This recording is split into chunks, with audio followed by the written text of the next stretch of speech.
confirmation then that Dantomkia and Terrorhurtz win through to the final eliminator for the challenge belt. The winner of this will face Tornado for the belt itself. And now the tension is really high.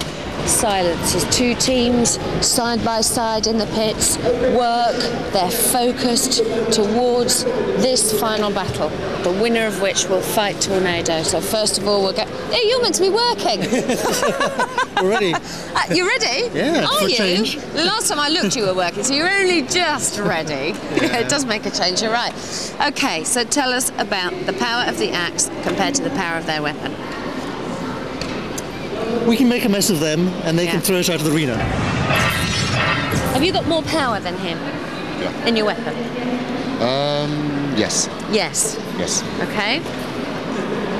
To flip him though, you've only got to get in the front or the back. All the sides. No, you can't flip him from the sides because there's just they've got no ground clearance at all.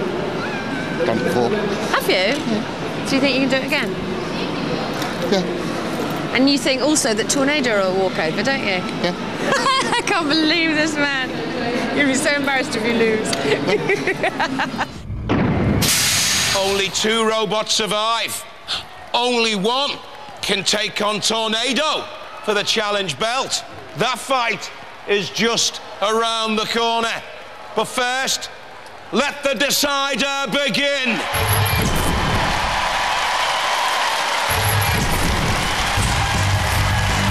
Dantomkia. Good enough to reach the semi-finals of the UK Sixth Wars. The machine of Michael and Daniel Lambert and Stephen Gadsby on the right. Terrorhurtz.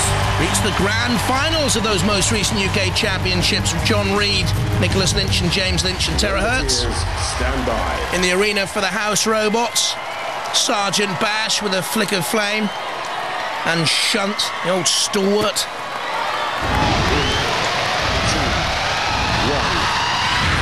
This for the right to fight Tornado.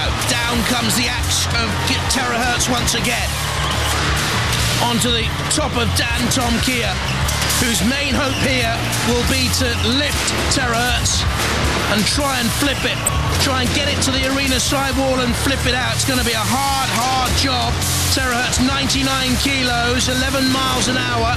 Fairly nippy, not as quick as Dantomkia, but protected by those side flanges to stop it being flicked over just like that. But did you see how quickly Terrorhurtz self-righted? It was then thrust by Shunt, but it was away very quickly, Terrorhurtz, using the power of the axe to self-right. We've seen that as Robot Wars has evolved, that machines use their weaponry to self-right as well. Now, is that as good as Dantomkia can give to Terrorhurtz? John Reed at the controls there, you saw in the grey cardigan. Down comes the axe of Terrorhurtz against Dantomkia. Michael Lambert on the left-hand side, captaining and driving. He designed the machine and built it. Son Daniel is the weapons officer, named after Michael's kids, Dantomkia, Daniel, Thomas, Kira, John Reed.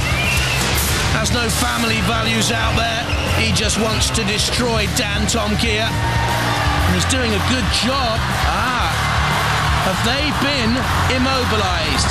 Is there any movement left in Dantomkia? I don't think so. Terrorhurtz presses the pit release. The ref bot checks. Persistent pressure by the axe of Terrorhurtz did for them. Dantomkia have come a long way, but no further will they travel. Oh well, comme ci, comme ça. C'est la vie dans le zone war. What an absolutely explosive battle! Dantomkia consigned to the pit of oblivion! Oh, Terrorhurtz, what a robot! They have fought for the right to fight Tornado for the challenge belt!